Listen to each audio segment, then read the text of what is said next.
Videolaringizga ko'zatma sferasini berishni top 3 ta usulini o'rgataman. Birinchi usul: Pinterest ilovasiga kirib, kino обработка deb yozib olamiz.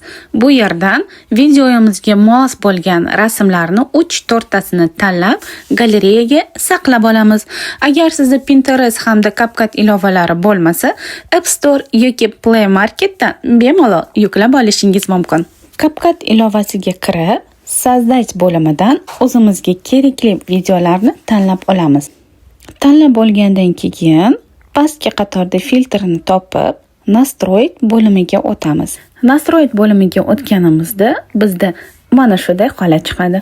Загрузисni ustiga bosib, oldindan saqlab olgan rasmimizni yuklab olamiz va uni 85-100 darajasigacha ko'taramiz. Videodagi farqni ko'rishingiz mumkin. Do и после holatini. Ma'lumotlar yoqqan bo'lsa, menga obuna bo'ling va kuzatishda davom eting.